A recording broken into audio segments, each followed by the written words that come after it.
I'm Cheryl Hunter. Hey! I am an author, as they said, and a speaker. And one of the things that I speak to people mostly about is how to deal when difficult things happen in life. So let me just do a little temperature check. How many of you have ever had difficult things happen in life? Like things that you wish had not happened. Bad stuff that happens to good people, namely you. There's no getting around that. It happens to all of us, right? I don't want to be the voice of doom, but bad stuff is going to happen, and it does. Now what? You know, how do you live a powerful life in the face of that? Well, that's what today is about. Okay, please open your eyes and take a look around.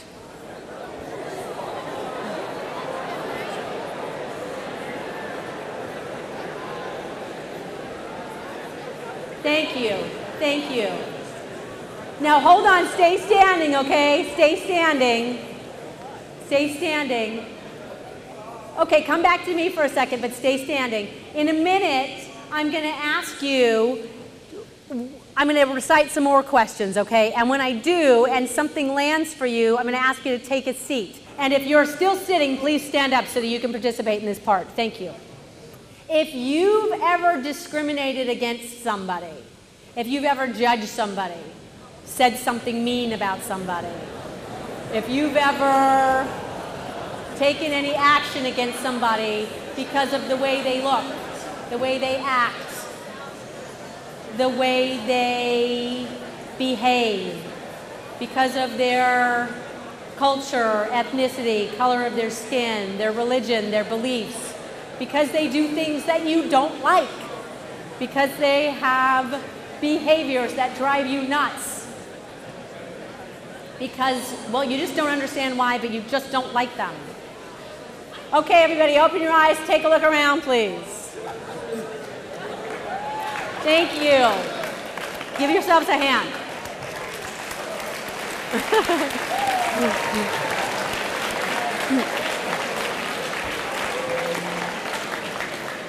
Thank you.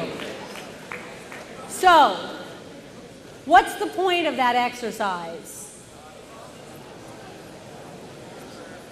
Here's the point I'm going to tell you. The point of that exercise is to realize that bullying is not somebody else's problem. It's not something that happens out there. It's Bullying Awareness Month. And a lot of times I think that we think of bullying as a particular kind of behavior that, you know, happens to other people or sometimes us or something. But the reason I wanted to do that exercise is to really bring home that this is not somebody else's problem. We're talking about us on both ends, receiving and giving, if you will. So here's what about that will make a difference to realize. One, ouch, like the truth hurts. And two, we can do something about it. Mahatma Gandhi said that we can be the change we wish to see in the world. And he, you know, Gandhi was responding to what could certainly be seen as bullying. The British stepped into India, took over, took control, and said, hey, this is an extension of Great Britain now. And Gandhi said no. He said the British shall leave India and do so without force. And he did that by maintaining that we could each be the change that we wish to see in the world. So my whole point in being here today is to empower you to be that, to be the change. So how do you do that? I mean, it's easy to bully somebody that you don't know something about. It's easy to make fun of people when you don't know them at all. You know nothing about them and the way that they live and think and act and what makes them tick. But it's another matter altogether to make fun of somebody or bully somebody or give them a hard time when you know them. More importantly, when you know them to be a person just like you are, with the same kind of wishes and fears and hopes and dreams for their life. So you know, they say you can learn something the easy way or you can learn something the hard way. And one of the ways that we can learn things in an easy manner is if somebody gives us their lessons, like if they teach us what they went through. Kind of shortcuts our path. And you know, you can learn things the hard way by getting knocked around in the head by life and reinventing the wheel and going about things just trying to figure it all out on your own. And my point in being here is to tell you my story in hopes that it will shortcut your journey and you can learn in the easy way. So I just ditched her and I went off with the guy and his friend, and you know, they seemed okay. He had a cool camera. They drugged me and took me to an abandoned construction site and beat me mercilessly.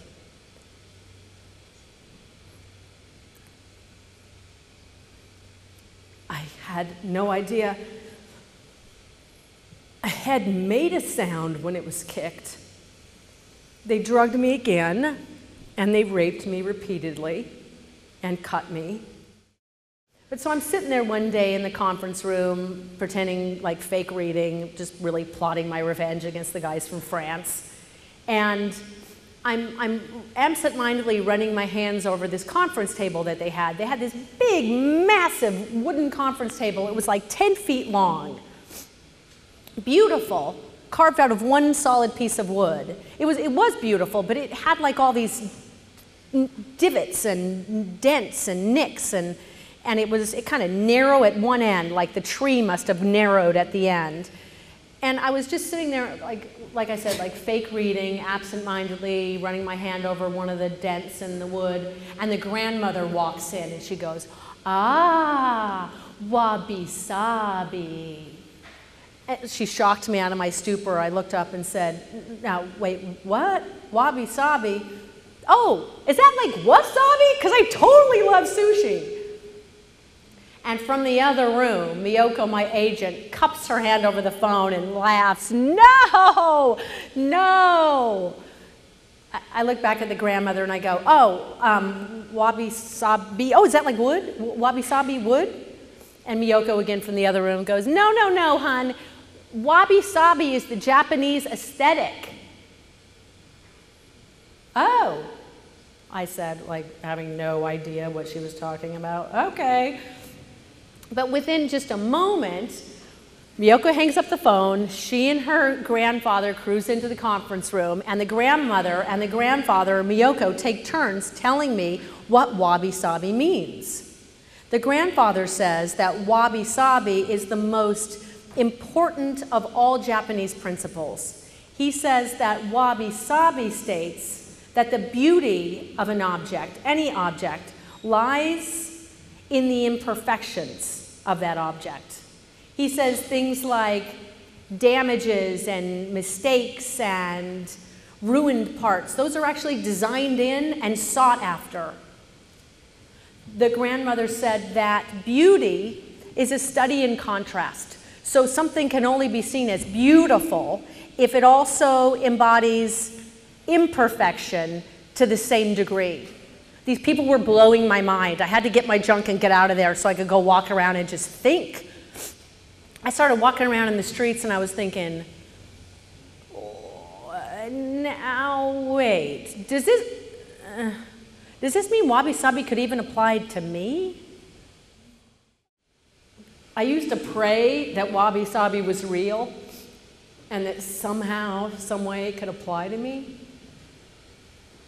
For a while I thought, oh, I will just go live in Japan for the rest of my life to be anything other than damage.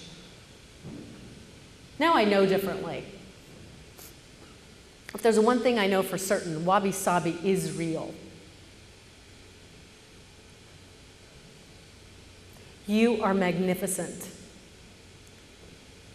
And what makes you magnificent is everything you've previously believed is wrong with you.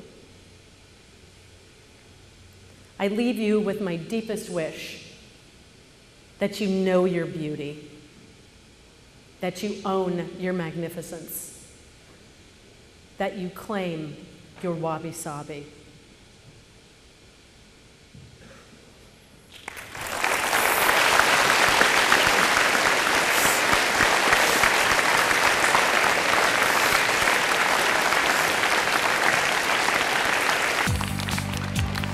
has been awesome to be here with you. Thank you for sharing your week with me.